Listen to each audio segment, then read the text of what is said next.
So, Doc, thank you very much for your time.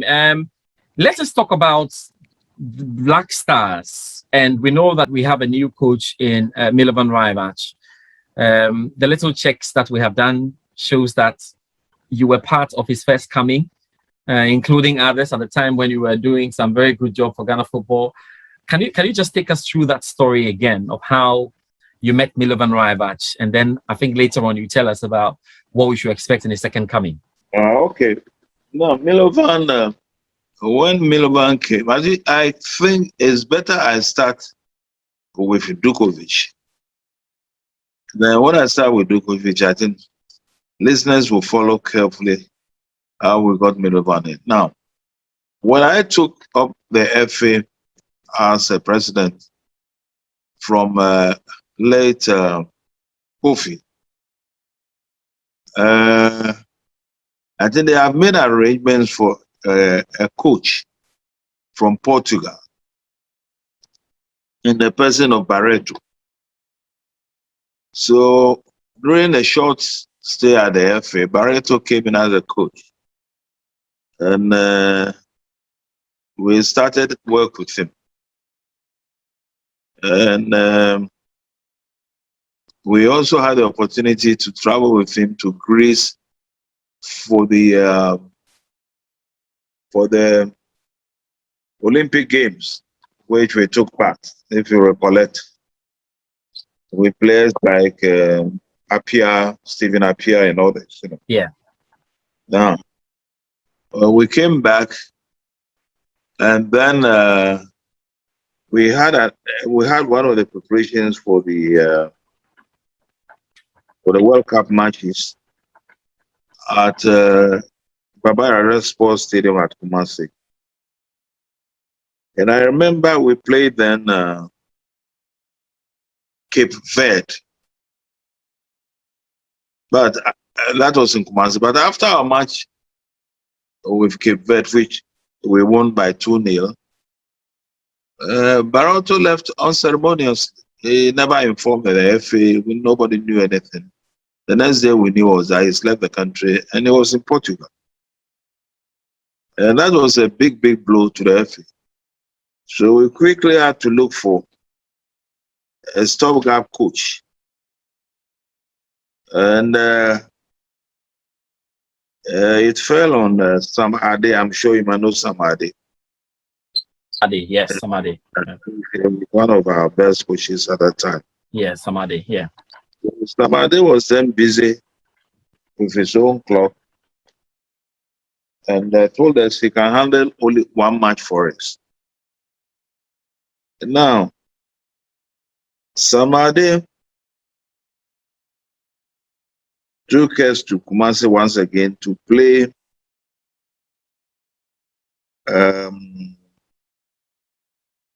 Congo DR.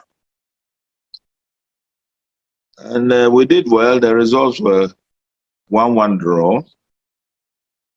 So just as Ade said, he left us. So we were left without a coach. Then quickly we got in Dujkovic. We advertised and Dujkovic came in. Dujkovic had then done quite a number of trainings in South America. So he came in, we had a chat with him. And we thought he was quite qualified to, take over the Black Stars, which he did. We went through a series of matches with him. And almost all the matches that were played in Accra, we won. Some of the matches I can recollect now is a match we played with South Africa, where we won 3-0 at Kumasi. Yeah. And what is interesting or was interesting about the match was that until that time, we have never been able to defeat South Africa in any contest. Mm. And after that match, I think 2004 or so, till a couple of weeks ago, South Africa has never been able to defeat us in any contest until lately. Yeah. And after South Africa, we played Burkina Faso. We went there and we lost by a nil goal. And when they came to Kumasi, we defeated them by 2-1. Uganda, we defeated 2-0. And it went on like that. Until finally, I left the FA. And then Kwesi Antechi, Papu, and Dr. Kofi Amwa were there responsible for everything. Right. So left the FA. I was appointed as Ghana ambassador to Serbia and Montenegro. Then finally the World Cup got closer and we went to the competition. And I think Ghana did very well. That was the World Cup that was played, I think, in Germany or so. Yes, in Germany, 2006. Yeah. We lost to Italy, we beat Czech Republic, we beat USA. We're knocked out by Brazil in the round of 16. Yeah, and I think it was one of these South American countries that, you know, spoiled our party for us. Yes, Brazil. Brazil beat us then, 3-0. It wasn't Brazil. Was it Brazil? Yeah, it was Brazil in 2006. Brazil. Okay. They dealt with us. Yes. Yeah. So that particular exposure made Dujkovic very, very popular. So, you know, he had offers from quite a number of countries and he left. I remember I was interviewed by their own journalists. Why should Dujkovic, you know, quit the job he was doing in Ghana? I said, well, I can't tell. At football these days, it's all connected with money. He might have had a bigger offer somewhere. So he left. So I was in office one day as an ambassador. Then I had a call from Kwesi Antechi and Fred Papu.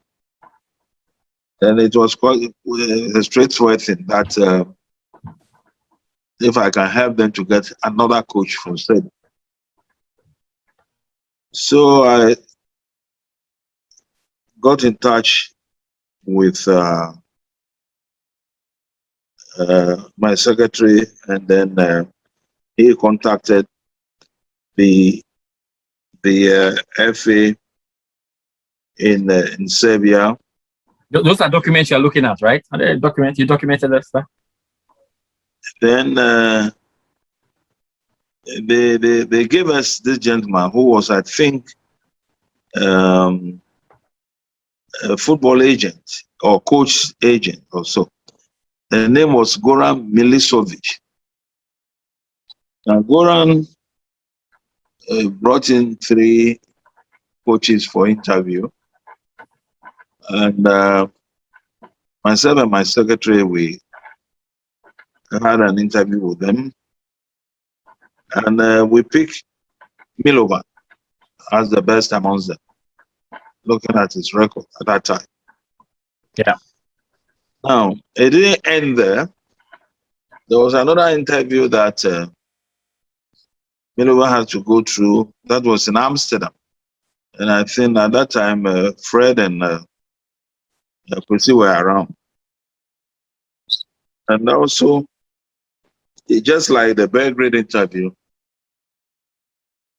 once again, 3 people appeared in Amsterdam.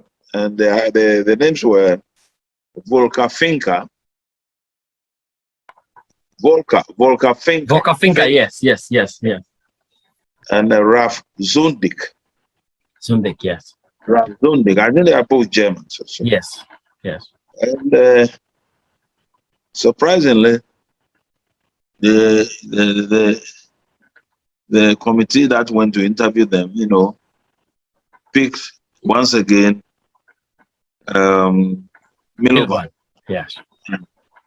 So, in short, this is how Milovan, you know, he got into Ghana football from the beginning. So were you, Doc? Were you in touch with him somehow when he started working? You know, throughout going to the World Cup and everything. Were you in touch with him? Did you have any ideas on why he left and all of that? Did you? In touch with whom? in touch with Milovan Rajevac or following him, or in any way? No. The one that I interviewed whilst I was FA was myself, Kofi Amoah, and Kwesi Nyantakyi and Papu, was Dujkovic. Dujkovic. Okay. Milovan, I met Milovan in my office when I was an ambassador. When That's the right. request was made by the FA. That's right. The request was made by the FA that they want another Serbian coach. Okay. I never had any contact with any of them. With what do you call it? With Dujkovic. After I engaged him as an FA boss, I left the FA, and that was that. Okay. Then later, the FA itself got in touch with me once again after he's left them, after the World Cup. Okay. Got in touch with them that they will need another coach from Serbia, and that was where I came in, and they had an interview with Milovan. I think you got me. Yes, I get it. After really? The interview, I've never had any sort of, he would always have to, speak through an interpreter, and it's not easy talking to him on the telephone, but I never had any sort of discussion with him after that. Okay. So can you just remind us of why you thought initially that he was the best candidate when you did the first interview? Why did you think he was the best candidate? There were technical things that were, what do you call it? Milivojevic was also somebody who has been a coach for years, so he knows all these things. Myself, of course, I've been in football for years. I can tell a good coach and a bad coach. You look at his CV, which looked quite impressive at that time. And, looking at our situation then when we needed a coach badly, I felt strongly that he will be the best at that time. And I thank God that he didn't disgrace us. He came and once again qualified us for the World Cup for the second time. Okay, Doc, what are your thoughts? I mean, if you were the FA president, would you have gone for Milovan Rajevac after a 10-year period when he has worked with Algeria and, I think Thailand, and he's not had a pretty good record? Under the circumstance, if you're the FA president, would you have opted for this? That's quite a simple question. I have said already on Newsfile that I personally don't believe in the second coming of people in anything at all. And I feel strongly, looking at his background and having been with the country for quite some time, he feels definitely that he has an unfinished job. And I was reminded by the host that he has said that himself. He said that. And I am not really worried about his roaming about somewhere in Asia and Saudi Arabia. And I think he ended up in Thailand. So if you have studied that very carefully, you can know that in these countries, he didn't get any coaching excitement when he compared it to Ghana. I believe strongly. It's not always money that some of these coaches are after. Some of them really want excitement. He couldn't get any coaching excitement, so he decided to leave. Now, when it comes to the question of money, I know he's quite okay with money, I was told. He had chains of hotels in his country. And once again, his closeness to Ghana is so strong. That's what I think. And the whole thing is now, apart from the unfulfilled job in Ghana that he feels he has, there's that strong football passion with the country as well. So probably this is what might have probably brought him back into active coaching in Ghana. So he's been given the targets, have to win the Africa Cup of Nations and then have to qualify Ghana for the World Cup. Are these realistic targets? Well, that is quite a tall order, if I'll say so. And he looks like somebody who likes challenge a lot, So I'm sure he'll work on it. If he's successful, that will be fine for the country as a whole. And we're all praying that, he goes through that without any problem. However, there's one thing that I think we have to be careful about. The media has not been friendly with some of these people when they come down, for jobs or whatever they come in for. And the reason why our media behave that way, I really don't know. But I think there might be individuals who have got interest always in this sort of candidates. And when things don't go their way, they try to put up a negative press campaign against them. I don't think that is fair. That is not fair at all. So if that probably could stop, that will give him more time and more peace of mind to be able to focus on what he's here exactly. So that's the way I see that one too.